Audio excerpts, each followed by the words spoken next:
Hi, I'm Radiance, and welcome to my channel. Usually you'll find me in the kitchen, creating and cooking up and sharing with you recipes that are delicious and creative and simplistic and also foodie inspired. But today, this foodie is inspired to share with you a story. And one that I've told many times before, but it's been a while since I've told the story, so I want to share it with you. If this is your first time, welcome. And if you've been on this channel before, welcome back. So, many years ago, I was in a space where life just had me upside down.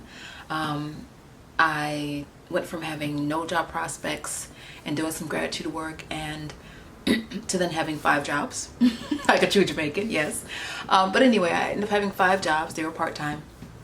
And every time I got paid from each job, or every time I had money coming in, I put money in an envelope and I had money set aside. And at the time I was living with someone, and that situation was coming to a head. It was temporary, and I was told at the time that I had basically, I think it was like 3 or 4 months to actually move. Yeah, 3 or 4 months. And so I was putting money aside. I wasn't asked to, contribute to any expenses, just what I needed for the house. And so I was, content in that. And what ended up happening was I was putting in applications after applications after applications, trying to get my own space. I had never had a space before. This was in New York City, by the way. And if anybody knows anything about New York City, it was pretty expensive. It's more expensive now, but it was, still costly then. And so here I was, trying to look for an apartment. Honestly, I had no budget because I didn't really know what my income was going to be. Although I had these 5 jobs, some of them were like up and down, and like one was a personal assistant, and then I did childcare. I actually did 2 personal assistant jobs, one for an individual and one for individual who had a personal assistant business. So yeah, and I had several things. Oh, I had an online personal assistant as well. Yeah, it was a lot. So anyway, with that being said, I did not really know my budget. And so I ended up, applying. And honestly, my credit wasn't necessarily bad, but I just didn't know what to do with it, and I kept getting turned down. And not only was I spending time and energy, I was also spending money, because at the time a lot of these places were requiring application fees, which I was actually paying out of my pocket. And so I even went as far as to, ask my dad, could he co-sign, but he couldn't at the time. I think his credit was being affected, and so it just was a no-go. I had no backup. So in the process of looking, I did a few things, and a few things were going on in my life. At the time, I practiced Buddhism, and I also was visiting a church for a friend of mine. And so I was going to this church. I was in my Buddhist practice, and then part of the practice was me being what they call Byakrin. If you ever go to a Buddhist temple or center, and I practice Nichiren Daishonin Buddhism, which is, by the way, Nam-myoho Renge-kyo. When you go to a Nichiren Buddhist temple or center, you'll be greeted. And the women that greet you are called Byakrin. And so I was Byakrin. And, my job was to, if they had big meetings, small meetings, was to seat a person, direct the person to the bathroom, hand them tissue if they cried, hand them water if they needed, kind of direct them where they need to go. And I was we call it behind the scenes group. So even though you saw us, you really didn't see us. And so I love that experience. I love being of service. And so I was doing that. I was visiting this church, I was getting ties to the church. And so I was, being in a space of giving, not thinking about it.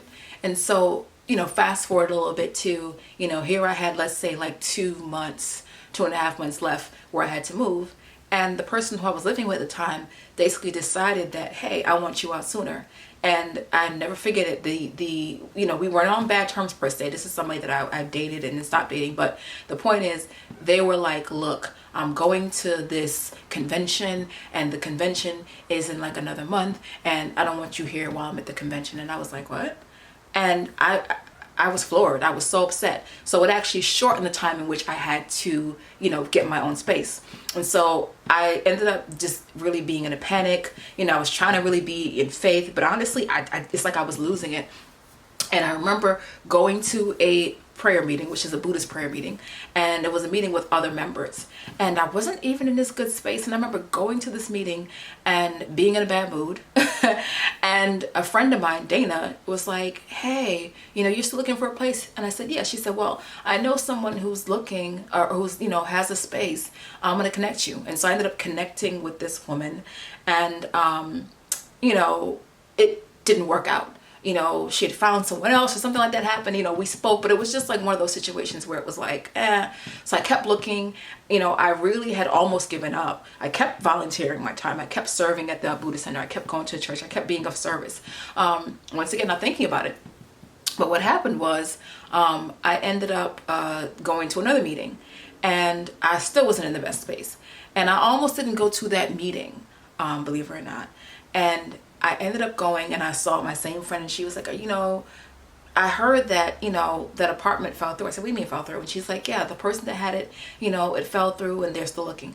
I still to this day don't know what happened to that person or why, like what exactly happened. I just know that when I connected with the woman again, she was like, yeah, come and see the space. And I think I was scheduled to see the space. It was a good day after that. At the time when that happened, I literally probably had a couple of days to a week in which I had to move out. Okay. So I went and saw the space, and she said, hey, after I saw the apartment, I told her what I did. I said, I worked in childcare, I worked as an assistant. And I'm a side note, I had a budget at the time of $1,000. Now, that's maybe not a lot of money to people, but at the time it was a lot to me because once again, my income fluctuated. But I was like, $1,000 is what I thought. Still had no idea if that could be really afforded, but that's what I set in my head. And so after I went to see her, or when I was going to see her, she was like, well, I'll tell you what, come across the street. They actually owned a brownstone across the street. The building that the apartment was in was like a small 8-unit building. So it was 4 floors and 2 units on each floor. So I go across the street, I meet her husband. He's like, hey, we didn't even say much. I just told him who I was and what my purpose was. And they gave me the apartment. Just like that. I didn't have a reference check. I didn't have a background check. I didn't have to pay them any money. They just gave me the apartment. And guess how much the apartment was? The apartment was $750 a month. Now, this is over 12 years ago, roughly about. And at the time, that was unheard of. Now, it wasn't a rent controlled apartment, but it was rent stabilized. And it was very, very, very, very low for the area of Brooklyn, New York, where it was. But I say that to say that that happened. And then the other thing is that they wanted like a cashier's check for the deposit. When I went to go get the check from the bank, and I actually checked because it was like first month, last month security, something like that. But either way, when I went to actually go get the check to give the deposit and all that stuff, and I went to go check my money, the amount of money that was in the envelope I had been saving money in was the exact amount I needed. Like to the dollar, the exact amount I needed. Okay? And so it happened days before. I gave them the check before I was supposed to move. And then when I went to go move, I was trying to figure out how I was going to do this. The person that I was living with, still the person that I, not really had a falling out, but we didn't have a relationship anymore in a romantic sense, said, you know what, I'm going to help you out. I'm going to rent a truck and pay for it. And I'm going to drive you to Brooklyn. At the time I was going from Queens. I didn't have a car. I didn't have a license. And they not only rented a truck for me, drove me to my new apartment, but then gave me this big bag. And it was like, a bunch of toilet paper and a bunch of, paper towel and some towels and some bedding and sheets. And I didn't have anything at that point, but, the things that I came with. But then on top of that, a few months prior to that, I had been dealing with some legal stuff. And I had, I was actually requesting some documentation, from personal documentation, like birth stuff, for myself. And I had to hire a lawyer to deal with some legal stuff for me. And in that process, I had actually, put some money aside. And, that person was kind of like holding it for me. And they ended up giving me a check for that money, like for that amount that I had kind of set aside. Didn't expect it. So not only did I, get my first New York City apartment, I had the money to get it exactly as is. I was gifted all these household items. I was, gifted and given this money. Like, I then turned around And I believe it was like, because honestly, I didn't know how I was going to continue to pay for this. I mean, I had the money, but it was like what I was going to do now. So I ended up like, I think I still had a lag of 2 weeks to a month or so, where I, had the next pay, but I was able to use that check and use that money to help me out with the rent. And then a good 2 weeks or so after that, I got a full-time job. And it was actually one of the best full-time jobs I've had. I was a nanny at the time, and I'm still in communication with that family to this day. And yeah, they were great. They were amazing. And the money I made at the time working for them ended up being eventually like I was able to pay my rent in a week. And it afforded me the availability to travel and do other things. And so I'm sharing this story to encourage you that life is challenging, and sometimes we don't know how things are going to work out, but things are always working out for you. Things are always working out for you. If you continue to give and be of service, and put out your best to help others, your best to serve. Serve in your spiritual community or your church, serve in your actual community where you live, right? Or going to other communities, serve your friends, serve your family, and just be of good service and be of good heart. And in doing those things, what you put out, I believe, does come back to you, right?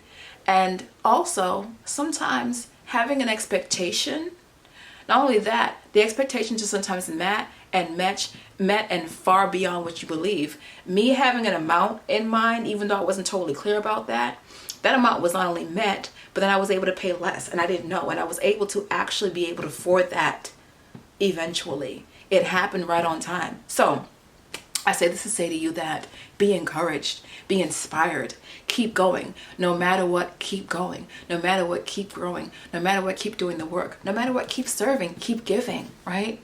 Keep giving from your heart and your space. Give what you can, and know that you will be blessed. You'll achieve great fortune, as they call them in Buddhism, and, you will prosper and you will be well, okay? So I hope that this video has inspired you, has encouraged you. Thank you so much for watching. Please like the video and share it with a friend or share it with a loved one. Subscribe to this channel for more inspiration, not just in the life realm, but also in the food realm. And click the link on my bio and join my free VIP group. Come on over where I'll share more inspiration, more foodie inspiration as well, life inspiration. I'll share some hacks, some tools, for kitchen stuff and recipes and detailed recipes and the like. So thank you so much for joining me. You have a wonderful day. Be well, be encouraged, and I'll see you next time.